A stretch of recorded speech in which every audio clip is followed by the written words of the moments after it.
Hello दोस्तों, स्वागत है आपका हमारे चैनल द लर्निंग लैब पर, जहां हम आपके लिए लेकर आए हैं उत्तर प्रदेश लेखपाल 2026 के मेंस पेपर के लिए बहुत ही महत्वपूर्ण टॉपिक, जिसके अंतर्गत आज हम जैव विविधता और उसके संरक्षण किए जाने वाले उपाय जैसे इन सीटू और एक्स सीटू को यहाँ पर सॉल्व करेंगे। जैव विविधता से संबंधित सभी PYQ जो कि आपके UP PCS, lower PCS, BDO, लेखपाल अन्य विभिन्न परीक्षाओं में पूछे गए हैं, उन सभी को इसके अंतर्गत शामिल किया गया है। इससे पहले पर्यावरण की 2 वीडियो ऑलरेडी चैनल पर उपलब्ध है, आप उन्हें भी जाकर देख सकते हैं। आपसे रिक्वेस्ट है कि अगर आप चैनल पर नए हैं तो चैनल को सब्सक्राइब कर लीजिए, वीडियो को लाइक कर दीजिए और बेल आइकन को प्रेस कर लीजिए, जिससे कि आपके आने वाले वीडियो का नोटिफिकेशन भी आपको प्राप्त हो सके। आपके लिए हमने कमेंट बॉक्स ऑलरेडी ओपन कर रखा है। अगर आपको कोई भी सजेशन देना है तो आप हमें कमेंट बॉक्स में सजेशन दे सकते हैं। अगर आपको ग्रामीण विकास पढ़ना है तो ऑलरेडी 5 वीडियो चैनल पर उपलब्ध हैं, जिसमें आपके पंचायत, ग्राम सभा और जो आपका प्रधान होता है उसके कार्य, लेखपाल का क्या कार्य होता है, उन सब के संबंधित क्वेश्चंस ऑलरेडी अपलोड किए जा चुके हैं, आप उन्हें भी जाकर देख सकते हैं। तो चलिए देखते हैं आज का अपना पहला क्वेश्चन। जैव विविधता को परिभाषित किया जाता है। देखिए यहाँ पे डायरेक्टली आपसे पूछा गया है कि जैव विविधता को परिभाषित किस रूप में किया जाता है। किसी पर्यावरण में विभिन्न प्रजातियों की श्रेणी, किसी पर्यावरण में रोजाना और परिवर्तन, एक प्रजाति की दूसरी प्रजाति से भिन्नता, भौतिक घटकों का किसी पर्यावरण पर प्रभाव। तो देखिए यहाँ पर जैव विविधता किसे कहते हैं, ये है आपका ऑप्शन नंबर 1, किसी पर्यावरण में विभिन्न प्रजातियों की श्रेणी। जैव विविधता क्या कहलाती है, ये कहलाती है, मान के चलिए कि कोई आपका एक एनवायरनमेंट है जिसके अंतर्गत आपकी अनेक प्रकार की प्रजातियां निवास करती हैं। मान के चलिए कि मैं अलग अलग कलर से अलग अलग प्रजातियां लिख रहा हूँ, जैसे यहाँ पर कोई एक प्रजाति है, यहाँ पर कोई अलग प्रजाति है, यहाँ पर कोई अलग प्रजाति है, लेकिन सभी एक दूसरे से कोऑर्डिनेट करके एक पर्यावरण में निवास करती हैं। उसको हम क्या कहते हैं, जैव विविधता कहते हैं। तो इस प्रकार जो सही आंसर है वो क्या है, ऑप्शन नंबर 1। जैव विविधता मापने की गणितीय सूचकांकों में कौन सा एक स्थानीय स्तर पर किसी समुदाय क्षेत्र में मध्य प्रजाति की विविधता को दर्शाता है। अल्फा सूचकांक, बीटा सूचकांक, गामा सूचकांक या इनमें से कोई नहीं। देखिए मोस्ट इम्पोर्टेंट क्वेश्चन है आपका, और यहाँ से क्वेश्चन आपके आएंगे ही आएंगे, ये चीज़ आपको ध्यान रखना है। देखिए इम्पोर्टेंट क्वेश्चन जो होते हैं आपके, वहाँ से क्या चीज़ें हैं कि आपके लेखपाल में जो आनी है वो बेसिक कंसेप्ट से रिलेटेड चीज़ें आएंगी जो कि पर्यावरण से संबंधित होंगी। यहाँ पे क्या कह रहा है क्वेश्चन में, यहाँ पे कह रहा है कि जैव विविधता को मापने की गणितीय सूचकांकों में कौन सा स्थानीय स्तर पर किसी समुदाय क्षेत्र में मध्य प्रजाति की विविधता को दर्शाता है। मतलब आपके स्थानीय स्तर पर कौन सा दर्शाएगा, ये क्वेश्चन आपसे पूछा गया है। क्योंकि इस तरह के क्वेश्चन आपके आते हैं, ये चीज़ें आपको ध्यान रखना है। तो जो सही आंसर होगा वो क्या है, ऑप्शन नंबर 1 होगा। अल्फा जो सूचकांक होता है वो कहाँ की विविधता को मेजरमेंट करता है, वो करता है आपके स्थानीय स्तर की विविधता को। वहीं अगर आपके हम अलग अलग चीज़ों को देखते हैं, देखिए एक्सप्लेनेशन में अगर हम देखते हैं कि सर अल्फ़ा, बीटा, गामा जो आपके तीनों हैं, उनको तीनों को एक एक करके बता दीजिए कौन कौन सी विविधता कहाँ कहाँ पर पाई जाती है। तो ध्यान रखिएगा, जो आपकी बायोडाइवर्सिटी होती है, जैव विविधता होती है, वो स्थानीय स्तर पर आपकी अल्फ़ा मेजरमेंट की जाती है, जिससे कि आप इजीली इन चीज़ों को लर्न कर पाएंगे। लेकिन दूसरा यहाँ पर होती है जो आपकी जो बीटा होती है, स्थानीय स्तर के साथ साथ में आपके क्षेत्रीय की भी मेजरमेंट की जाती है, कि जो अलग अलग क्षेत्रों में होती है उन दोनों का कंपेयर किया जाता है। यहाँ पर अनुपात में लिया जाता है, यानी क्या होगा, यहाँ पे अनुपात होता है, रेशियो होता है, एक दूसरे की कंपेयर होती है। वहीं अगर हम किसकी गामा की बात करते हैं तो एक किसी लैंडस्केप यानी भूदृश्य की बात की जाती है। यहाँ पे ये चीज़ें आपकी छोटी छोटी चीज़ें हैं, लेकिन कंसेप्ट आपको समझ में आना चाहिए। इनके 3 सूचकांक होते हैं, अल्फ़ा, बीटा और गामा सूचकांक। बेसिकली ये किससे रिलेटेड होते हैं, तो जैव विविधता को मेजरमेंट करने के लिए इनका प्रयोग किया जाता है। लेकिन किसी स्थानीय स्तर पर किसका समुदाय होता है, तो सही आंसर होगा ऑप्शन नंबर आपका 1, अल्फ़ा सूचकांक। जैव विविधता का सबसे महत्वपूर्ण पहलू है भोजन, औषधि, औद्योगिक प्रयोग, पारिस्थितिकी तंत्र या इनमें से कोई नहीं। तो देखिए सबसे महत्वपूर्ण फैक्टर क्या है आपके जैव विविधता का, ये क्वेश्चन आपसे पूछा गया है, इम्पोर्टेंट है, ध्यान रखिएगा। तो सही आंसर होगा ऑप्शन नंबर 4 पारिस्थितिकी तंत्र। इकोलॉजिकल जो सिस्टम होता है वो इसका सबसे इम्पोर्टेंट फैक्टर माना जाता है। ये चीज़ें आपको ध्यान रखनी है, इम्पोर्टेंट पॉइंट से ध्यान रखना है आपको, क्योंकि यहाँ से क्वेश्चन आपके आने ही आने हैं, ध्यान रखिएगा। निम्नलिखित में से कौन सा जैव विविधता के ह्रास के लिए सर्वाधिक महत्वपूर्ण कारक है? आनुवांशिक आत्मसातकरण, परवच्ची का नियंत्रण, प्राकृतिक वास का विनाश, कीट नियंत्रण या इनमें से कोई नहीं। तो देखिए सबसे इम्पोर्टेंट क्वेश्चन क्या है, इम्पोर्टेंट है कि इनमें से आपका कौन सा जैव विविधता के ह्रास के लिए यानी आपका नुकसान करने के लिए सबसे महत्वपूर्ण कारक क्या है, ये क्वेश्चन में आपसे पूछा गया है। पहले हम इसको डिस्कस कर लेते हैं। इसका आंसर, सही आंसर है ऑप्शन नंबर आपका क्या होगा 3, प्राकृतिक वास का विनाश होना जैव विविधता का सबसे बड़ा महत्वपूर्ण कारक है, उसके डिस्ट्रॉय होने का या फिर ह्रास होने का। मतलब क्या हुआ इस बात का, तो देखिए जो प्राकृतिक आवास होते हैं, मान के चलिए कि हम फॉरेस्ट की बात करते हैं, अगर कहीं फॉरेस्ट में क्या है आपके एनिमल पाए जाते हैं जिनके प्राकृतिक आवास होते हैं, वहीं पर आपके वर्ड्स पाए जाते हैं, लेकिन क्या किया जाए कि हमने फॉरेस्ट का हमने क्या कर दिया, डिफॉरेस्टेशन कर दिया। डिफॉरेस्टेशन का मतलब होता है कि हमने वनों को काटना प्रारंभ कर दिया या फिर हमने उनको काट दिया, तो उनके जो नेचुरल आपके होम होंगे, क्या होंगे, नेचुरल जो होम होंगे, प्राकृतिक आवास होंगे, वो क्या हो जाएंगे, नष्ट हो जाएंगे, डिस्ट्रॉय हो जाएंगे। तो ये सबसे बड़ा इम्पोर्टेंट कारण माना जाता है प्राकृतिक वास को ख़त्म होना जैव विविधता के लिए। ये चीज़ें आपको ध्यान रखनी है, ह्रास का सबसे महत्वपूर्ण कारक है। तो सही आंसर क्या होगा ऑप्शन नंबर 3। भारत द्वारा भूमि तटस्थता प्राप्त करने का लक्ष्य रखा गया है 2026, 2030, 2035, 2020 या फिर इनमें से कोई नहीं। इम्पोर्टेंट फैक्टर है, ध्यान रखना है। भारत द्वारा भूमि तटस्थता को प्राप्त करने का लक्ष्य जो रखा गया है, ध्यान रखिएगा, सही आंसर है ऑप्शन नंबर 2 2030 तक।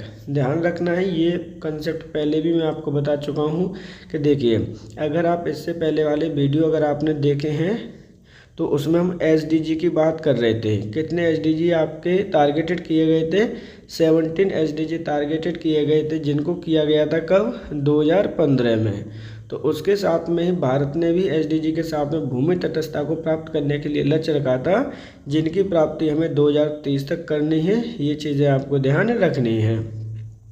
अब हम बात करते हैं, देखिए किसकी, यहाँ पे बात कर लेते हैं SDG की। तो ध्यान रखना है SDG का मतलब क्या होता है, सस्टेनेबल डेवलपमेंट गोल्स।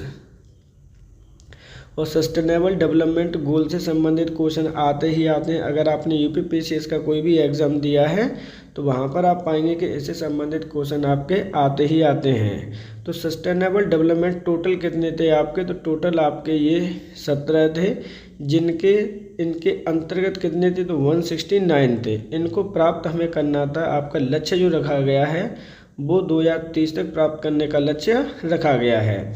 तो इससे संबंधित अगर आप वीडियो देखना चाहते हैं तो ऑलरेडी जो आपका प्राकृतिक आवास है या कह सकते हैं कि पर्यावरण है, चैनल पर वीडियो ऑलरेडी उपलब्ध है, आप उस वीडियो को जाकर भी देख सकते हैं। जो सही आंसर है वो है ऑप्शन नंबर 2।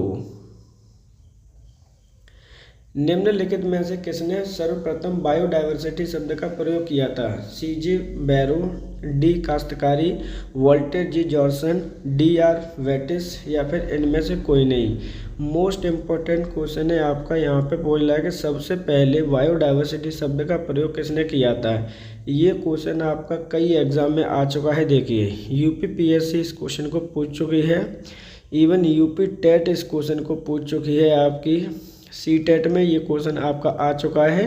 इसलिए आपसे कहा जा रहा है कि जो भी आपके लेखपाल का हम एग्ज़ाम के लिए प्रिपरेशन कर रहे हैं वहाँ पर हमने मोस्ट इम्पोर्टेंट अपने PYQ को ऐड किया गया है, जिससे कि आपके लिए हम ज़्यादा से ज़्यादा इम्पोर्टेंट क्वेश्चनों को आपके लिए हम ला सकें।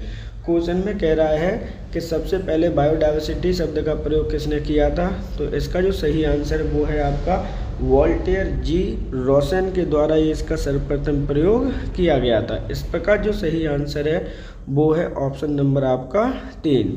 अब हम थोड़ी सी डिटेल देख लेते हैं कि इनके द्वारा इसका प्रयोग कब किया गया था। देखिए, क्योंकि जो आपका बायोडाइवर्सिटी है वो दो शब्दों से मिलकर बना हुआ शब्द है, ये चीज़ आपको ध्यान रखनी है। देखिए यहाँ पर हम इसको अगर ब्रेक करके लिख लेते हैं, बायो और डाइवर्सिटी,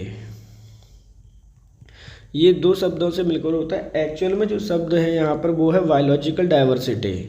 तो बायोलॉजिकल डाइवर्सिटी से कंबाइंड होकर आपका एक शब्द बना दिया है जिसका नाम है आपका बायोडाइवर्सिटी। ये चीज़ें आपको याद रखनी है, इम्पोर्टेंट पॉइंट है। सही आंसर क्या है? ऑप्शन नंबर आपका होगा 3। संयुक्त राष्ट्र संघ ने निम्न में से किसे 2011 से 20 के लिए दशक निर्दिष्ट किया? प्राकृतिक आपदा दशक, जैव विविधता दशक, जलवायु परिवर्तन दशक, पर्यावरण दशक, या फिर इनमें से कोई नहीं। जब हम इसकी बात करते हैं, इम्पोर्टेंट क्वेश्चन है आपका कि संयुक्त राष्ट्र ने जो पिछला दशक आपका निकल के गया है उसे किस रूप में परिभाषित किया या फिर लक्षित किया गया कि पहले वाले जो दशक है हम उसे किसके रूप में हम सेलिब्रेट करेंगे? तो सही आंसर है ऑप्शन हो जाएगा यहाँ पे ऑप्शन नंबर 2, जैव विविधता दशक के रूप में उसको हम सेलिब्रेट करेंगे।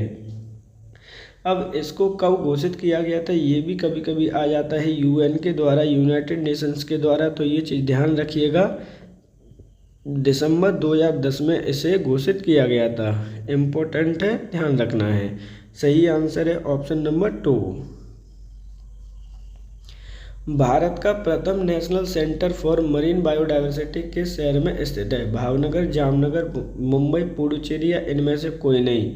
इम्पोर्टेंट क्वेश्चन है, ये क्वेश्चन आपका आ चुका है, ध्यान रखिएगा। यहाँ पे डायरेक्टली पूछ रहा है कि भारत का सबसे पहला national centre for marine biodiversity कहाँ पर या किस शहर में आपका स्थित है। तो इस तरह के जब क्वेश्चन आते हैं तो आपके लिए बेहद इम्पोर्टेंट हो जाते हैं।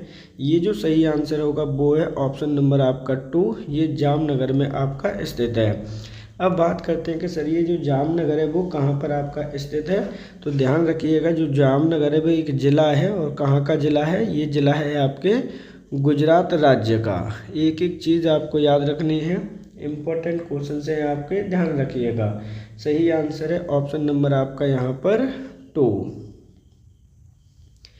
सर्वाधिक जैव विविधता कहाँ पाई जाती है? उष्णकटिबंधीय वर्षा वनों में, शीतोष्णकटिबंधीय वनों में, शंकुधारी वनों में, उत्तर ध्रुवीय वनों में, या फिर इनमें से कोई नहीं।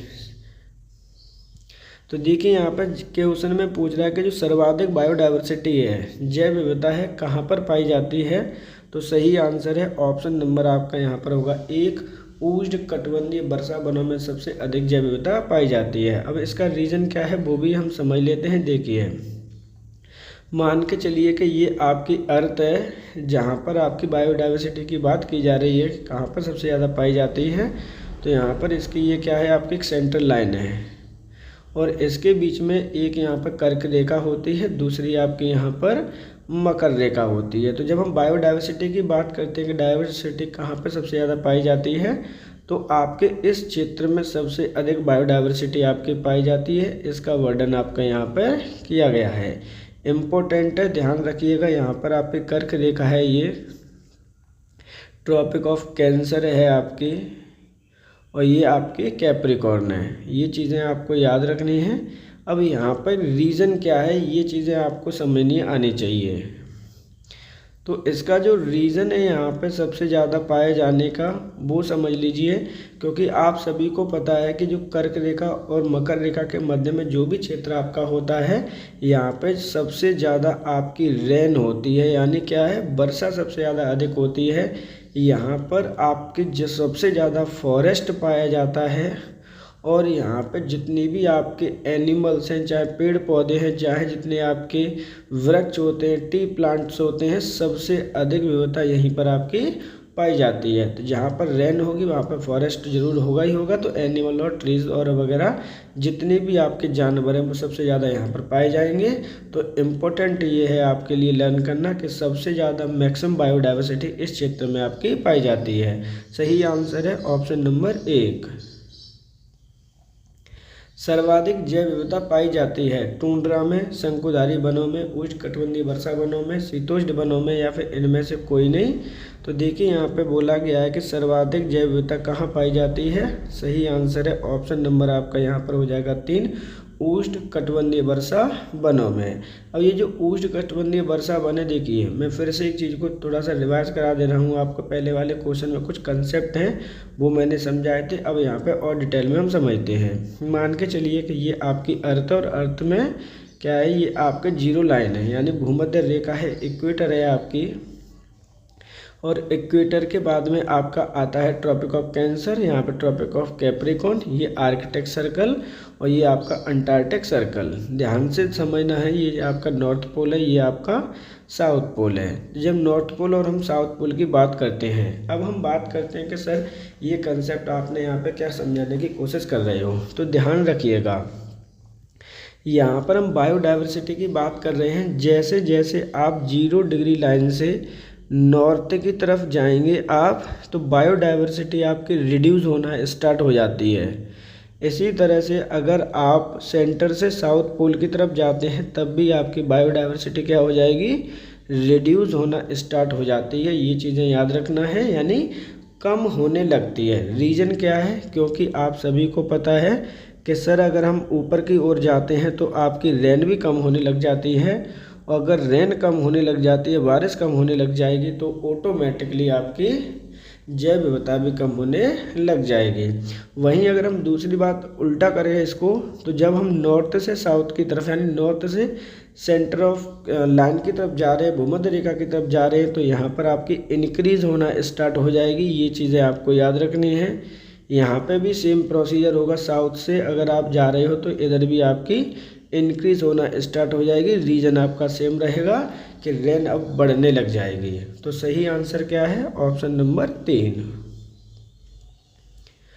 प्रजातियों की अधिकतम विविधता कहाँ पाई जाती है, शीतोष्ण कटिबंधीय प्रदेश में, उष्णकटिबंधीय प्रदेश में, ध्रुवीय प्रदेश में, इनमें से कोई नहीं। तो अब आपको सिंपल चीज़ें समझ में आ चुकी हैं कि सर प्रजातियों की जो अधिकतम विविधता है वो कहाँ पाई जाएगी। सही आंसर होगा ऑप्शन नंबर 2, उष्णकटिबंधीय प्रदेश वनों में।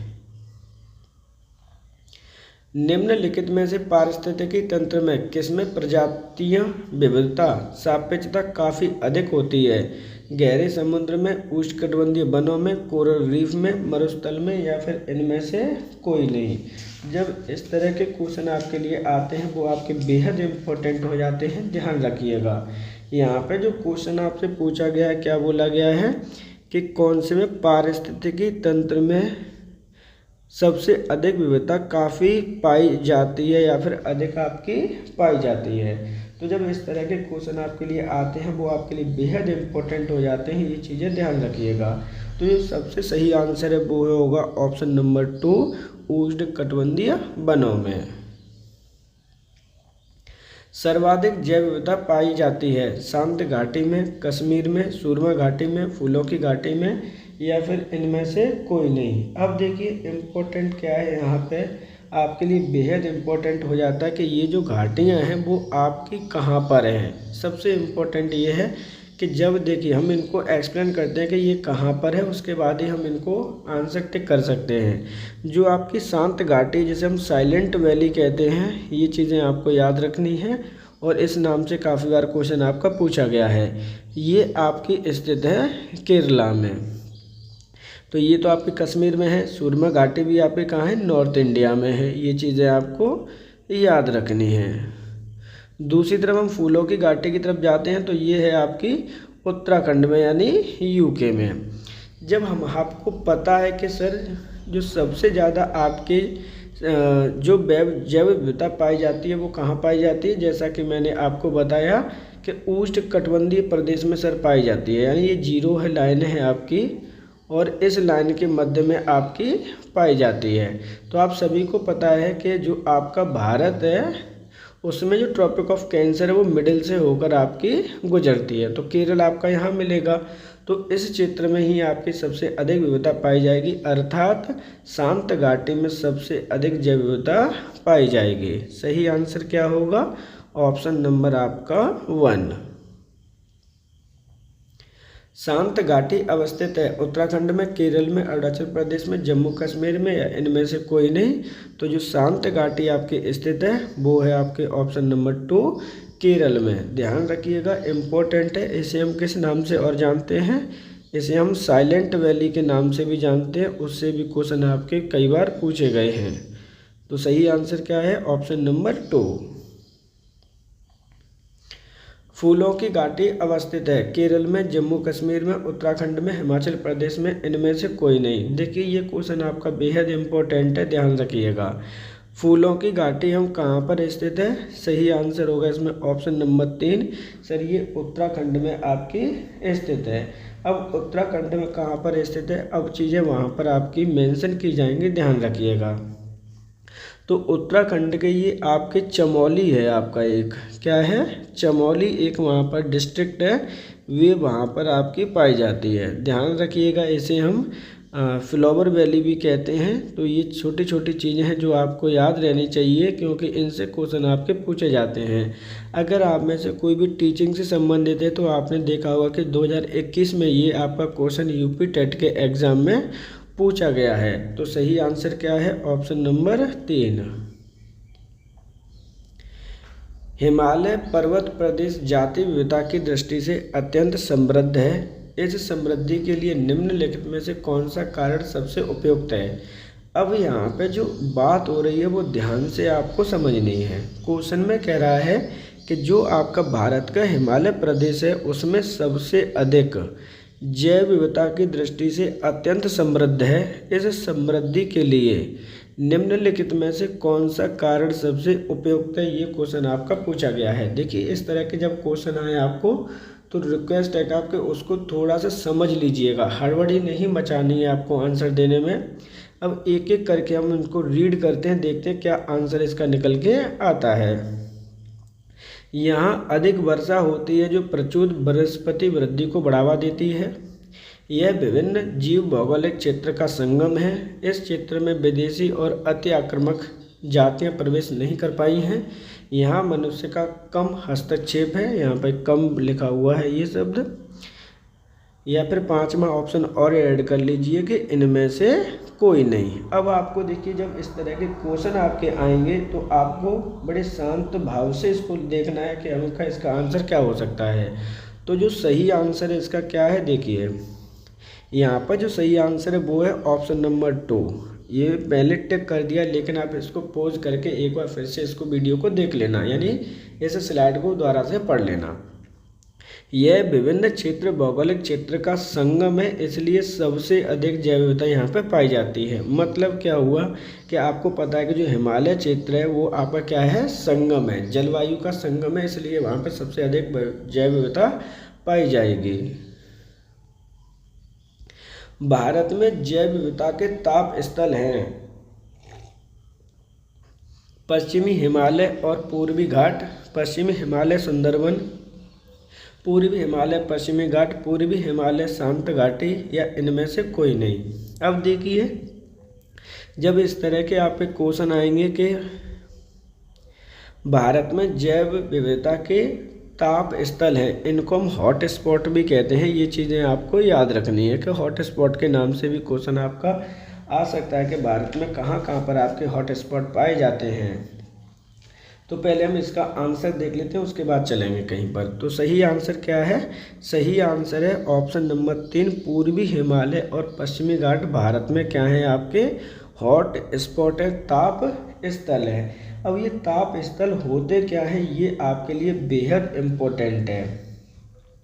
पहले हम बात कर लेते हैं कि ये आपके हॉट स्पॉट या फिर ताप स्थल होते क्या हैं। तो ताप स्थल या हॉट स्पॉट वो जगह होती है जहाँ पर आपकी मैक्सिमम बायोडाइवर्सिटी पाई जाती है। क्या है? मैक्सिमम बायोडाइवर्सिटी पाई जाती है, उसको हम क्या कहते हैं?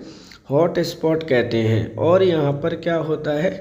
यहाँ पर ये आपका सेंसिटिव एरिया भी माना जाता है। ये चीज़ें भी आपको याद रखनी है। विभिन्न प्रकार के एनिमल यहाँ पर पाए जाते हैं, विभिन्न प्रकार की आपकी ट्री या प्लांट की जो प्रजातियां हैं यहाँ पर आपकी पाई जाती हैं, इसलिए हम उस एरिया को हॉट स्पॉट कहते हैं। अब हम बात कर लेते हैं कि भारत में हॉट स्पॉट की संख्या कितनी है। ये चीज़ें आपको लर्न करनी है, इम्पोर्टेंट है। तो भारत में जो हॉट स्पॉट की संख्या है वो आपकी टोटल कितनी है, 4 है। अब वो 4 कौन कौन से हैं जिससे कि आपको याद रहे, तो देखिए 2 तो यहीं पर दे रखे हैं आपके। एक हो गया आपका पूर्वी हिमालय और दूसरा होता है आपका पश्चिमी घाट। दोनों आपके इसमें दे रखे हैं। और 2 और हैं आपके जिनको आपको लर्न करना है, बेहद इम्पोर्टेंट है आपके लिए। एक तो है आपका अंडमान निकोबार द्वीप आइलैंड, इसको याद कर लीजिएगा। अंडमान द्वीप समूह में ऐसे लिख दे रहा हूँ जिससे कि आपको सिर्फ और सिर्फ नाम लर्न रहना चाहिए। एक और है जहाँ पर आपके हॉट स्पॉट की संख्या दी जाती है, वो भी आपको लर्न रहना चाहिए क्योंकि वो भी आपका क्या है, बेहद आपका इम्पोर्टेंट है, ध्यान रखिएगा। पूर्वी हिमालय हो गया, पश्चिमी घाट हो गया, अंडमान निकोबार द्वीप समूह हो गया आपका। तीसरा है आपका जो श्रीलंका से मिलने वाला जो लैंड है आपका, क्या है, श्रीलंका के पास में आपकी जैव विविधता पाई जाती है, यानी श्रीलंका और भारत के मध्य जो आपका एरिया है उसको भी हम हॉट स्पॉट की संज्ञा दी जाती है। तो इस प्रकार जो सही आंसर है वो क्या होगा, सही आंसर है सर ऑप्शन नंबर 3। भारत में जैव विविधता की दृष्टि से संतृप्त क्षेत्र निम्न में से कौन सा है। पूर्वी घाट, पश्चिमी घाट, थार का रेगिस्तान, बंगाल की खाड़ी या फिर इनमें से कोई नहीं। तो अब आपको पता है कि सर जैव विविधता की दृष्टि से जो संतृप्त एरिया है, सेंसिटिव जोन है भारत में, वो होगा ऑप्शन नंबर आपका 2 पश्चिमी घाट। ध्यान रखिएगा पश्चिमी घाट की बात हो रही है यहाँ पे। पश्चिमी क्षेत्र अगर शब्द आता है तो वो आपका गलत हो जाएगा। कहीं पर अगर आपका लिखा हो कि पश्चिमी क्षेत्र तो ये जो शब्द है आपका गलत हो जाएगा, वहाँ पर पश्चिमी घाट ही शब्द होना चाहिए। सही आंसर है ऑप्शन नंबर 2। जैव विविधता के संदर्भ में भारत में निम्नलिखित में से कौन सा क्षेत्र हॉटस्पॉट माना जाता है। अंडमान द्वीप समूह, गंगा का मैदान, मध्य भारत या फिर इनमें से कोई नहीं। तो जैव विविधता के संदर्भ में भारत में निम्नलिखित में से कौन सा हॉटस्पॉट क्षेत्र माना जाता है। सही आंसर होगा ऑप्शन नंबर आपका 1 अंडमान निकोबार द्वीप समूह, क्योंकि यहाँ पर विभिन्न प्रकार की जैव विविधता पाई जाती है। उष्णकटिबंधीय क्षेत्र में ये पाया जाता है। निम्नलिखित में से किसे भारत में जैविक विविधता हॉटस्पॉट के रूप में पहचाना जाता है। सुंदरबन, मानस, पश्चिमी घाट, चेरापूंजी या फिर इनमें से कोई नहीं। बेहद सिंपल क्वेश्चन है आपके लिए। अब क्योंकि आपने 3-4 क्वेश्चन इसके सॉल्व कर रखे हैं, सही आंसर होगा ऑप्शन नंबर यहाँ पर 3 पश्चिमी घाट। जैव विविधता के संदर्भ में कौन सा क्षेत्र हॉटस्पॉट माना जाता है। देखिए यहाँ पे भी वही पूछा गया है, भारत के संदर्भ में ही पूछा गया है। गंगा का मैदान, गुजरात, पूर्वी हिमालय, मध्य हिमालय या फिर इनमें से कोई नहीं। अब ये क्वेश्चन आपके लिए कुछ थोड़ा सा ट्रिकी टाइप का हो सकता है कि इसका आंसर आप हर घड़ी में कुछ गलत कर दें, तो आपको यहाँ पे चीज़ें बेहद ही पेशेंस के साथ में सुननी होंगी। देखिए कौन सा क्षेत्र आपका हॉटस्पॉट माना जाता है। सही आंसर होगा ऑप्शन नंबर 3 पूर्वी हिमालय। पूर्वी हिमालय के साथ साथ पश्चिमी घाट, अंडमान निकोबार द्वीप समूह और भारत और श्रीलंका के मध्य क्षेत्र, ये आपके 4 हॉटस्पॉट माने जाते हैं भारत में। भारत में सबसे अधिक जैव विविधता संपन्न क्षेत्र है। गंगा का मैदान, ट्रांस हिमालय, पश्चिमी घाट, मध्य भारत या इनमें से कोई नहीं। अब तो आपके वही क्वेश्चन आपके रिपीट हुए हैं तो आप इजीली लर्न कर लोगे। आंसर होगा सर ऑप्शन नंबर 3 पश्चिमी घाट। जैव विविधता के ह्रास का मुख्य कारण क्या है। आवासीय प्रदूषण, विदेशी प्रजातियों का समावेश, अत्यधिक दोहन या प्राकृतिक आवास विनाश। तो मैंने पहले ही इस क्वेश्चन को पहले बताया हुआ है आपको। देखिए यहाँ पर क्वेश्चन पूछा कि जैव विविधता के ह्रास का मुख्य कारण क्या है। तो मुख्य कारण है आपका ऑप्शन नंबर यहाँ पर 4 प्राकृतिक आवास का विनाश। मतलब क्या हुआ, तो मतलब मान के चलिए कि आपके पास फॉरेस्ट है और फॉरेस्ट में सबसे अधिक जैव विविधता पाई जाती है, क्योंकि फॉरेस्ट में आपके एनिमल भी पाए जाते हैं, फॉरेस्ट में आपके प्लांट भी पाए जाते हैं, फॉरेस्ट में आपके वर्ड्स भी पाए जाते हैं। तो इन सब को जब पाए जाते हैं तो आपको पता है कि इनको नेचुरल होम आपके कहाँ पर होंगे, फॉरेस्ट में ही नेचुरल होम आपके होंगे। लेकिन अगर हम उसका डिफॉरेस्टेशन कर देंगे, क्या कर देंगे, डिफॉरेस्टेशन कर देंगे, तो उनके जो प्राकृतिक आवास है, नेचुरल जो आपके उनके होम है, वो क्या हो जाएंगे, वो हो जाएंगे, जल जाएंगे, नष्ट हो जाएंगे, डिस्ट्रॉय हो जाएंगे। तो वो अपनी प्रगति कैसे कर पाएंगे। तो यही आपका सबसे मेन रीज़न पाया जाता है। सही आंसर है ऑप्शन नंबर 4। निम्नलिखित में से कौन सा जैव विविधता के लिए सबसे बड़ा खतरा है। देखिए यहाँ पर इम्पोर्टेंट क्वेश्चन है, पूछा हुआ क्वेश्चन है ऑलरेडी। निम्नलिखित में से कौन सा जैव विविधता के लिए सबसे बड़ा खतरा है। भंगुर पारितंत्र जैसे मैंग्रोव और नमभूमि, हिमालय में अगम्य आवास, प्राकृतिक आवास और वनस्पति का विकास तथा झूम खेती, आरक्षित क्षेत्र मंडल बनाना, या फिर इनमें से कोई नहीं। सबसे बड़ा खतरा आपसे पूछा गया है, तो सही आंसर है प्राकृतिक आवास और वनस्पति का विनाश तथा झूम खेती। यहाँ पर देखिए दो शब्द तो आपने ऑलरेडी समझ लिए कि सर प्राकृतिक आवास नष्ट हो जाते हैं, वनस्पतियाँ नष्ट हो जाएंगी, लेकिन हमें ये नहीं आया कि झूम खेती क्या है। तो ध्यान रखिएगा, झूम खेती क्या होती है आपके लिए बेहद ज़रूरी है जानना है। तो जो आपकी एग्रीकल्चर होती है, किस प्रकार की एग्रीकल्चर है, झूम एग्रीकल्चर है, क्योंकि भारत में क्वेश्चन इससे पूछे जाते हैं कई एग्जाम्स में। देखिए ध्यान से, मान के चलिए कि जो आपके आदिवासी होते हैं, क्या है आपके आदिवासी होते हैं, वो इस प्रकार की कृषि को करते हैं। मान के चलिए कि उन्होंने यहाँ के जंगल जलाए और यहाँ पर क्या किया कि जो भी राख वगैरह हुई है उसमें उन्होंने बीज वगैरह बो दिए और वो आपकी कृषि हुई। अब कुछ समय बाद कुछ समय बाद या मान के चलिए कि 2 साल बाद यहाँ की क्या हो गई, फर्टिलिटी ख़त्म हो गई। अगर यहाँ की फर्टिलिटी ख़त्म हो गई तो आपने दूसरी जगह गए, यहाँ पर भी सेम प्रोसीजर अपनाया, आपने जंगल काटे, उनको आग लगाई, राख बनाई और यहाँ पे एग्रीकल्चर करने लग गए आप। तो जब यहाँ की फर्टिलिटी ख़त्म हो जाएगी तो वहाँ से भी मूवमेंट कर जाओगे। इस प्रकार की खेती को कहते हैं झूम खेती। दूसरा नाम भी है इसका दहन और कर्तन खेती भी कहते हैं। क्या है, दहन व कर्तन खेती भी हम इसको कहते हैं। ये चीज़ें लर्न करनी है। मोस्टली कहाँ पे की जाती है, तो मोस्टली आपके नॉर्थ ईस्ट वाले एरिया में भारत में सबसे अधिक की जाती है। ये चीज़ें आपको लर्न करनी है, इम्पोर्टेंट है, ध्यान रखिएगा, क्योंकि इससे आपके प्राकृतिक आवास भी उजड़ते हैं। तो इस प्रकार सही आंसर होगा ऑप्शन नंबर 3। निम्नलिखित में से कौन सा एक उत्तराखंड में जैव विविधता के ह्रास का मुख्य कारण नहीं है। अब देखिए जो क्या पूछ रहा है यहाँ पे पूछ रहा है कि आप उत्तराखंड के निवासी हैं और जैव विविधता में ह्रास के कारण नहीं है, मतलब वो आपकी प्रॉब्लम क्रिएट नहीं कर रहा। सड़कों का विस्तार, नगरीकरण, बंजर भूमि का वर्गीकरण, कृषि का विस्तार, या इनमें से कोई नहीं। तो देखिए यहाँ पर एक शब्द ऐड कर लीजिएगा आप लोग। यहाँ पे जो एक्चुअल में शब्द लिखा हुआ है वो यहाँ पे लिखा है बंजर भूमि का वनीकरण। क्या लिखा हुआ है, वनीकरण लिखा हुआ है, और यही इसका आंसर होगा। ऑप्शन नंबर होगा 3, बंजर भूमि का वनीकरण जैव विविधता के ह्रास के लिए कारण नहीं है। जबकि आपका देखो सड़कों का विस्तार अगर आप करेंगे तो आपको डिफॉरेस्टेशन करना पड़ेगा, और डिफॉरेस्टेशन आपका मेन रीज़न होता है जैव विविधता का। वहीं अगर नगरीकरण आप करेंगे तो ये भी आपका डिफॉरेस्टेशन आपको करना पड़ेगा। कृषि का विस्तार करेंगे तब भी आपका डिफॉरेस्टेशन आपको करना पड़ेगा। सही आंसर है ऑप्शन नंबर 3। निम्नलिखित में से एक पारिस्थितिकी तंत्र की जैव विविधता की बढ़ोतरी के लिए उत्तरदायी नहीं है।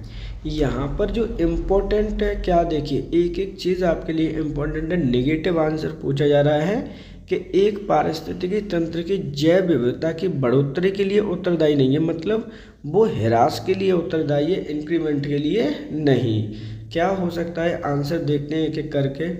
पारिस्थितिकी तंत्र की उत्पादकता, मध्य व्यवधान, पारिस्थितिकी तंत्र की आयु, पोषण स्तर की कमी, या फिर इनमें से कोई नहीं। जब इस प्रकार के अगर आपके क्वेश्चन आते हैं तो आपको उसके आंसर पेशेंस के साथ में देने होते हैं। हड़बड़ी आपको नहीं मचानी है, हड़बड़ी में आंसर अक्सर करके आपके गलत हो जाते हैं। क्वेश्चन में जो आपका पूछा जा रहा है उससे संबंधित ही आपको आंसर टिक करना है। क्या बोला गया है? तो इसमें बोला गया है कि पारिस्थितिकी तंत्र की जैव विविधता के लिए बढ़ोतरी के लिए उत्तरदायी नहीं है। तो सही आंसर होगा ऑप्शन नंबर आपका यहाँ पर 4, पोषण स्तर की कमी। क्या है? पोषण स्तर की कमी आपकी होनी नहीं चाहिए, वो आपके लिए उत्तरदायी नहीं है, ध्यान रखिएगा। निम्नलिखित में से कौन सी जैव विविधता के संरक्षण के लिए महत्वपूर्ण रणनीति है? अब यहाँ पे जो संबंधित क्वेश्चन है, अब हमें करना है कि जैव विविधता आपको संरक्षण करनी है, उसकी सबसे महत्वपूर्ण इम्पोर्टेंट स्ट्रेटेजी क्या होगी? जैव मंडल रिजर्व, वानस्पतिक उद्यान, राष्ट्रीय पार्क, जंगली जंतु अभयारण्य या फिर इनमें से कोई नहीं। जब आपको पता है कि हमें संरक्षण करना है तो क्या होगा? सही आंसर होगा इसमें ऑप्शन नंबर 1, जैव मंडल रिजर्व। अब जैव मंडल रिजर्व क्या होते हैं? तो देखिए, जैव मंडल रिजर्व का मतलब है एक एरिया होता है जिसमें ऑलरेडी क्या बोल दिया जाता है कि रिस्ट्रिक्टेड एरिया होता है, जहाँ पर आपसे बोल दिया जाता है कि इस एरिया में कोई भी किसी की भी एंट्री वगैरह नहीं होगी। इसमें कुछ कंडीशंस होती हैं कि इनकी एंट्री नहीं होनी है, कि इनकी एंट्री आपकी होनी है। ये आपका प्रोटेक्टेड एरिया होता है, ध्यान रखिएगा, जिसके अंतर्गत विभिन्न प्रजातियाँ पाई जाती हैं। जैव विविधता संरक्षण हम 2 प्रकार से करते हैं। एक तो करते हैं इन सीटू और दूसरा करते हैं आपका एक्स सीटू। ये चीज़ें आपको ध्यान रखनी है। एक्स सीटू इन सीटू क्या होते हैं आपके अगले वाले क्वेश्चन में आपके समझाए जाएंगे। यहाँ पर फिलहाल में जो सही आंसर है वो है ऑप्शन नंबर 1।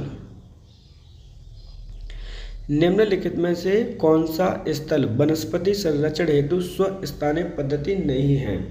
जीव मंडल आरक्षित क्षेत्र, वानस्पतिक उद्यान, राष्ट्रीय पार्क, वन्य प्राणी अभयारण्य या इनमें से कोई नहीं। अब देखिए, जो इम्पोर्टेंट क्वेश्चन है ध्यान से समझना है। यहाँ पे क्या बोला जा रहा है? देखिए, यहाँ बोला जा रहा है कि निम्नलिखित में से कौन सा स्थल वनस्पति संरक्षण के लिए स्वस्थानीय पद्धति नहीं है। अब पहले हम जान लेते हैं कि स्वस्थानीय पद्धति होती क्या है। स्वस्थानीय पद्धति को हम बोलते हैं इन सीटू। क्या बोलते हैं? देखिए, एक होती है आपकी स्वस्थानीय पद्धति, जिसे आप इंग्लिश में क्या बोलते हैं? इन सीटू कहते हैं। ये चीज़ें आपको याद रहनी चाहिए। दूसरी होती है आपके बाह्य स्थानीय पद्धति। जब पद्धति ये होती है तो इसको कहते हैं हम एक्ट सीटू। आपको इंग्लिश में लर्न कर लीजिए, बहुत ही इम्पोर्टेंट है और इजीली आप लर्न भी कर सकते हैं। यहाँ पे जब आपका किसी का प्रोटेक्ट किया जाता है, क्या किया जाता है? जो प्रोटेक्ट किया जाता है किनको? एनिमल को,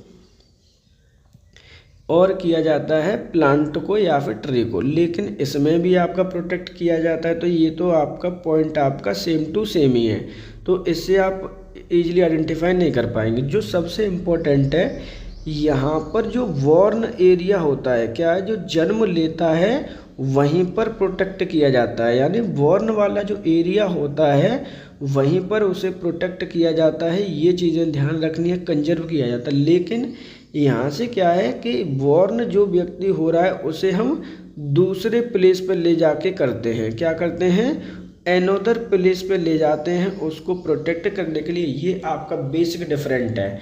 मान के चलिए कि यहाँ पर आपका कोई कार्बेट है, जैव मंडल है, और उसको हमने वहीं सेम संरक्षण दिया है। यहाँ पर क्या होगा? जो वर्त होगा और जब वो बड़ा होगा तो सेम प्लेस पर ही आपका रहेगा, वो निवास करेगा सेम प्लेस पर ही। लेकिन यहाँ पर क्या है कि आपका डिफरेंट प्लेस हो जाता है कि आपका जन्म कहीं लिया है, हमने पौधा कहीं उगाया है और कहीं उसे ले जाके संरक्षण कर रहे हैं। वो होता है आपका एक्स सीटू और इन सीटू में अंतर, बेसिक अंतर यही होता है। अब क्वेश्चन में पूछा गया कि स्वस्थानीय पद्धति इनमें से कौन सी नहीं है, तो स्वस्थानीय जो पद्धति नहीं है उस पर ही आपको टिक करना है। तो सही आंसर है वानस्पतिक उद्यान। तो क्या होगा? सही आंसर है ऑप्शन नंबर 2 वानस्पतिक उद्यान, क्योंकि ये आपका एक्स सीटू का एग्जाम्पल है। Xc2 का एग्जाम्पल कैसे है, तो ये इसलिए Xc2 का एग्जाम्पल है क्योंकि बाहर से हम इनमें प्रोटेक्ट करने के लिए चीज़ों को लेकर आते हैं, जबकि जैव मंडल, राष्ट्रीय पार्क और वन्यजीव प्राणी उद्यान ये सब के सब इन सिटू के एग्जाम्पल हैं। ध्यान रखिएगा जो बेसिक डिफरेंट है वो यही है कि जहाँ पर आपका सेम प्लेस होता है जबकि यहाँ पर आपका डिफरेंट प्लेस होता है उन्हें संरक्षण करने का। राष्ट्रीय उद्यानों में आनुवंशिक विविधता का रख रखाव किया जाता है इन सिटू संरक्षण, एक्सिटू संरक्षण, जीन पूल द्वारा या फिर इनमें से कोई नहीं। तो देखिए जो राष्ट्रीय उद्यान होते हैं, आप सभी को पता है कि जो राष्ट्रीय पार्क हैं उनमें आपके आनुवंशिक विविधता का संरक्षण किया जाता है, इसे हम इन सिटू संरक्षण कहते हैं, क्योंकि यहाँ पर आपका जो बर्थ प्लेस होता है वो क्या रहेगा, आपका सेम रहेगा। जहाँ पर उसका बर्थ प्लेस है वहीं उसको कंजर्व किया जा रहा है, ये चीज़ें आपको याद रखनी है, इसलिए ये इन सिटू का एग्जाम्पल है। जबकि एक्स सिटू में क्या होता है, आपका जो बर्थ प्लेस होता है जहाँ पर आपका पौधा होगा या फिर कोई भी हो उसे को क्या कर दिया जाता है, एनोदर प्लेस पर आपका ले जाया जाता है और वहाँ पर जाकर उसे हम कंजर्व करते हैं। तो सही आंसर क्या है, ऑप्शन नंबर हो जाएगा 1, इन सिटू का एग्जाम्पल है राष्ट्रीय उद्यान। निम्नलिखित में से कौन सा इन सिटू का उदाहरण नहीं है। देखिए यहाँ पर एक क्वेश्चन आया हुआ है और एक छोटा सा यहाँ पर गलत है ये, यहाँ पर जो आपका ऑप्शन चेंज कर लीजिएगा। यहाँ पर देखिए इन सिटू रणनीति लिखा हुआ है, क्या लिखा हुआ है, रणनीति की बात की जा रही है। यहाँ पर इन सिटू रणनीति का उदाहरण नहीं है, यहाँ पर पूछा गया है। कुल मिला के इन सिटू का उदाहरण नहीं है। जैव मंडल, आगार, वनस्पतिक बाग, राष्ट्रीय उद्यान, पवित्र उपवन या फिर इनमें से कोई नहीं। तो जो आपके वनस्पतिक बाग होते हैं वो आपके इन सिटू में नहीं आते हैं, ये आते हैं आपके एक्स सिटू में। ये चीज़ें आपको याद रखनी है, इम्पोर्टेंट है, ध्यान रखिएगा। सही आंसर क्या होगा, ऑप्शन नंबर 2।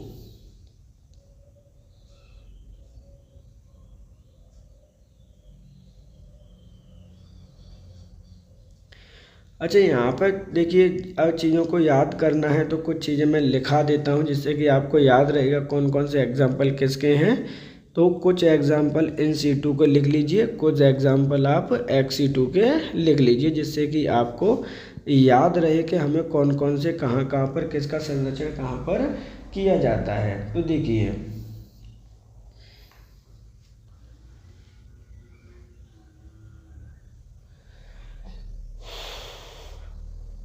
यहाँ पर देखो, जैव मंडल, आगार, राष्ट्रीय उद्यान और पवित्र उपवन सबके सब एग्जाम्पल हैं आपके इन सिटू के।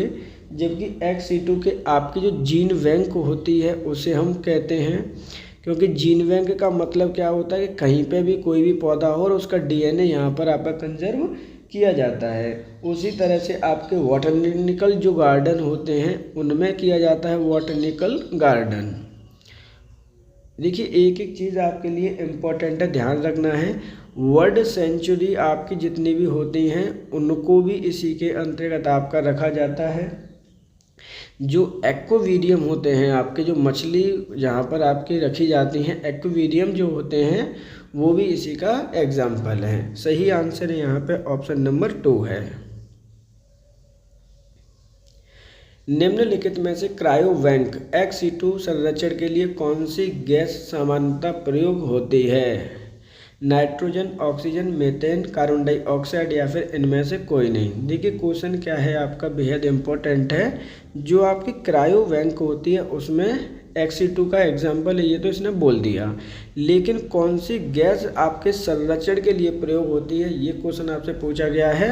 सही आंसर है ऑप्शन नंबर 1, नाइट्रोजन गैस का प्रयोग किया जाता है। ये चीज़ें आपको याद रखनी है। ध्यान रखिएगा जो आपके प्रोडक्ट होते हैं उनको कंजर्व करने के लिए लंबे समय तक ऐसी कौन सी गैस का प्रयोग किया जाता है, तो नाइट्रोजन गैस का ही प्रयोग किया जाता है। ये चीज़ आपको ध्यान रखनी है। अगर मैं वायुमंडल की बात करूँ, एटमॉस्फेयर की बात करते हैं कि जब कितने % आपकी पाई जाती है एटमॉस्फेयर में, जब तो ये 78% पाई जाती है, ध्यान रखिएगा। सही आंसर है ऑप्शन नंबर 2। जैव मंडल आरक्षित परिरक्षण क्षेत्र है घास स्थल के, वायुमंडलीय संतुलन के, कृषि उत्पादन के, आनुवंशिक विभिन्नता के, या फिर इनमें से कोई नहीं। तो जब इस तरह के क्वेश्चन आते हैं बेहद इम्पोर्टेंट होते हैं, ध्यान रखिएगा। डीएनए टेस्टिंग के लिए भी जैव मंडल आरक्षित परिरक्षण जो क्षेत्र होते हैं वो सही आंसर है ऑप्शन नंबर 4। आनुवंशिक विभिन्नता के लिए ये क्षेत्र आपके जाने जाते हैं।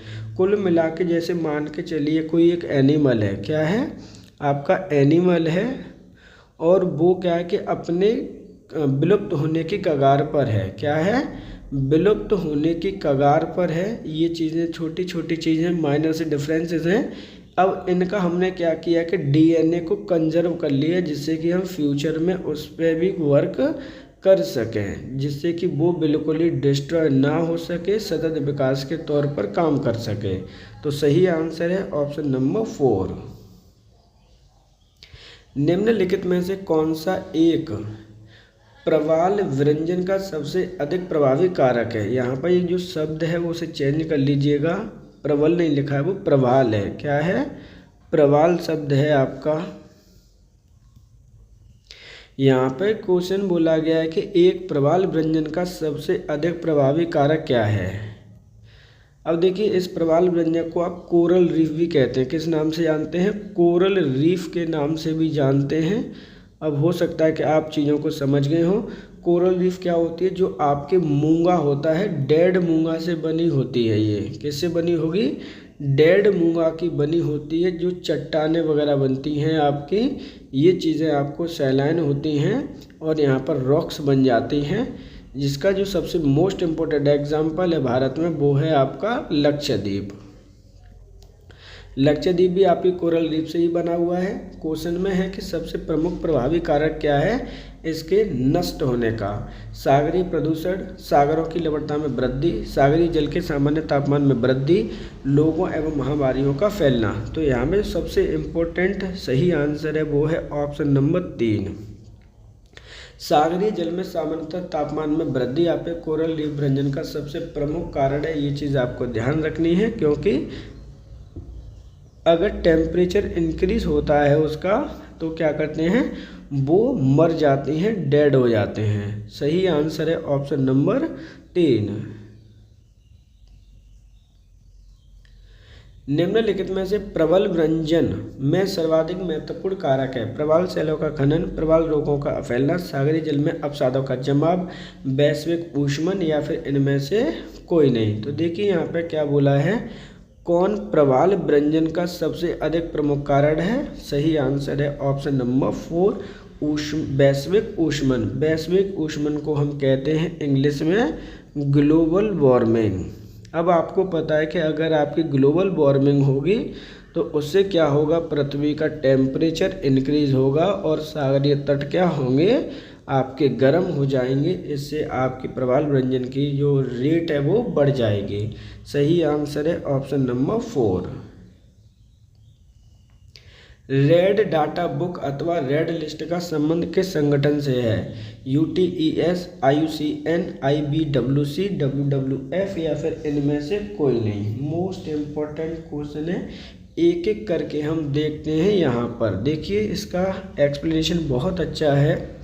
रेड डाटा बुक या रेड लिस्ट का संबंध किस संगठन से है? तो सही आंसर है इसका ऑप्शन नंबर 2, IUCN से। अब हम बात कर लेते हैं डिटेल में इसकी। IUCN क्या है, इसकी फुल फॉर्म क्या होगी, एक एक करके हम बात करते हैं कि रेड डाटा लिस्ट होती क्या है यहाँ पर। तो देखिए, जब हम बात करते हैं IUCN की, तो IUCN की आपको सबसे पहले पता होनी चाहिए फुल फॉर्म। तो इसको बोलते हैं इंटरनेशनल यूनियन, क्या होगी फुल फॉर्म, तो इंटरनेशनल यूनियन फॉर, C4 होता है आपका कंजर्वेशन, कंजर्वेशन किसका करना है? ऑफ नेचर का। तो ये तो हो गई इसकी फुल फॉर्म। अब ये जो संरचित रेड डाटा बुक कहिए या फिर कुछ इसका जो दूसरा नाम है उसे भी देख लीजिए कि जो आपकी रेड डाटा बुक है, देखिए यहाँ पे डाटा से तो आपको समझ में आता है कि सर इसमें कोई ना कोई डाटा रहता होगा, या फिर कहिए इसे रेड लिस्ट। इसमें किन का मेंशन किया जाता है? तो इसमें ऐसे ट्री या फिर कहिए प्लांट या फिर कहिए एनिमल, कुछ भी हो जो अपने विलुप्ति की कगार पर है। किन की कगार पर है? विलुप्ति की कगार पर है, ख़त्म होने वाले हैं, उनका हमें करना है संरक्षण। तो उनके नाम लिखे होते हैं रेड डाटा बुक में। अगर हम मान के चलते हैं कि भारत में क्या हो सकता है कि सर अगर मान के चलिए किसी को हमने विलुप्त घोषित करना है, क्या करना है? विलुप्त घोषित करना है, तो क्या करेंगे? अगर कोई प्लांट या फिर एनिमल क्या है, देखिए ध्यान से समझिएगा, कोई प्लांट या फिर ट्री या फिर एनिमल कुछ भी हो सकता है आपका, अगर वो अपने प्राकृतिक आवास पर मतलब नेचुरल होम पर, क्या है? नेचुरल होम पर हमें वो दिखाई ना दे 50 वर्षों तक। कितने वर्षों तक? 50 वर्षों तक दिखाई ना दे तो हम उसे विलुप्त घोषित कर देते हैं। ये चीज़ें आपके लिए बेहद इम्पोर्टेंट है, एक एक फैक्ट है इसका। तो सही आंसर क्या है यहाँ पे? ऑप्शन नंबर हो जाएगा 2। रेड डाटा बुक कौन सी सूचना है? देखिए यहाँ पर आपसे डायरेक्ट बोली गई है कि रेड डाटा बुक में कौन सी सूचना मेंशन की जाती है। लाल पुष्प वाले पौधों की, लाल रंग वाली मछलियों की, लाल रंग के कीड़ों की, या लुप्त प्राय पौधे और पशुओं की, या इनमें से कोई नहीं। तो सही आंसर है ऑप्शन नंबर 4, लुप्त प्राय पौधे एवं पशुओं की, मतलब जो खत्म होने वाले हैं उनको हमें कंजर्व करना है। इसके अंतर्गत ये चीज़ें लर्न करनी है। और मैंने अभी अभी बताया है कि विलुप्त हम किसे घोषित कर देते हैं? तो किसी भी जगह पर जब वो आपका 50 वर्ष दिखाई ना दे तो उसे विलुप्त घोषित किया जाता है। सही आंसर है ऑप्शन नंबर 4। IUCN की रेड लिस्ट को क्या कहा जाता है? जीवन का दर्पण, जीवन का थर्मामीटर, धरती का हाइड्रोमीटर, जीवन का बैरोमीटर, या फिर इनमें से कोई नहीं। जब इस तरह के क्वेश्चन आपके आते हैं तो आपके बेहद इम्पोर्टेंट हो जाते हैं कि जो आपकी IUCN होती है प्रकाशित इसके द्वारा होगी, रेड लिस्ट होगी, इसका हम क्या कहते हैं? तो सही आंसर है ऑप्शन नंबर 4, जीवन का बैरोमीटर भी कहा जाता है IUCN की रेड लिस्ट को। किसी प्रजाति को विलुप्त माना जाता है जब वह अपने प्राकृतिक आवास में नहीं देखी गई हो।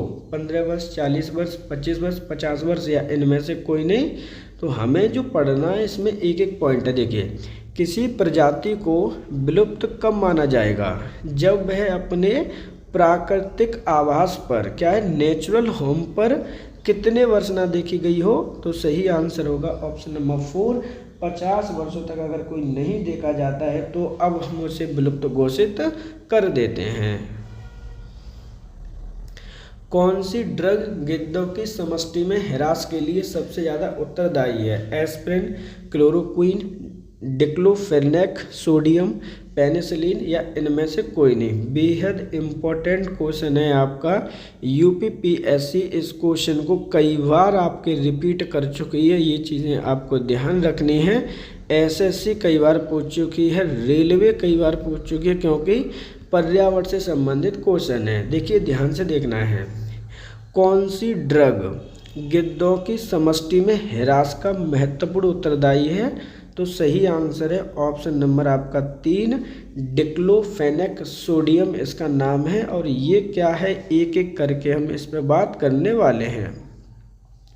अब देखिए ये एक रीजन कैसे बनी होगी, उसका वो भी रीज़न होगा। गिद्धों की ख़त्म होने में क्या रीज़न है? देखिए, ये जो मेडिसिन है आपकी, जो टैबलेट है आपकी, वो क्या है, आपकी दर्द निवारक है, पेन किलर है आपकी। ये चीज़ें आपको लर्न करनी है। पेन किलर है, किन को दी जाती है? एनिमल को ये आपकी दी जाती है। और एनिमल जब आपके डेड कर जाते हैं तो इन्हें जो आपके गिद्ध होते हैं खाने के लिए आते हैं, जब एनिमल डेड कर जाते हैं, गिद्ध इन्हें खाने के लिए आते हैं, तो उनको क्या करते हैं कि जो पेन किलर है गिद्धों के पेट में चली जाती है। कहाँ चली जाती है? स्टोमक में चली जाएगी, और वो इसको एब्जॉर्ब नहीं कर पाते हैं, और वो उनकी डेड का या डेथ का कारण बनती है, रीज़न ऑफ डेथ बनती है किनका? गिद्धों का। तो इसलिए आपके जो गिद्धों की संख्या में कमी देखी गई है, उसका मेन रीज़न है option number 3, diclofenac sodium medicine. Mauritius में एक वृक्ष प्रजाति प्रजनन में असफल रही है, वह है फाक्टा, डोडो, कंडोर, स्कुआ या इनमें से कोई नहीं। ये क्वेश्चन आपका यूपी टेट पूछ चुका है, ध्यान रखिएगा। मॉरिशस में आपकी एक वृक्ष प्रजाति है जो अपनी प्रजनन प्रजाति में असफल रही है, मतलब विलुप्त घोषित कर दिया गया है, वो है ऑप्शन नंबर 2, डोडो। अब बात करते हैं मॉरिशस की, तो ध्यान रखिएगा मॉरिशस आपका कहाँ पर है? तो ये आपका हिंद महासागर में है, ये चीज़ आपको याद करनी है। कहाँ पर है? भारत के साउथ में है। तो ऑप्शन नंबर सही आंसर होगा ऑप्शन नंबर 2। भारतीय वन्य जीवन के संदर्भ में फ्लाइंग फॉक्स निम्नलिखित में से क्या है? चमगादड़ है, चील है, गिद्ध है, बलाक है या इनमें से कोई नहीं। तो यहाँ पे जो क्वेश्चन पूछा गया बेहद इम्पोर्टेंट है आपके लिए। बोला गया कि भारतीय वन्य जीवन के संदर्भ में जो फ्लाइंग फॉक्स होता है उसे हम क्या कहते हैं? तो सही आंसर है ऑप्शन नंबर 1, चमगादड़। अब चमगादड़ की विशेषता क्या है वो समझ लीजिए, इम्पोर्टेंट है। चमगादड़ की विशेषता है कि ये आपका नाइट में ईजिली देख पाता है। क्या है? नाइट में इसके सीन करने की क्षमता बहुत बेहद अधिक होती है, नंबर 1।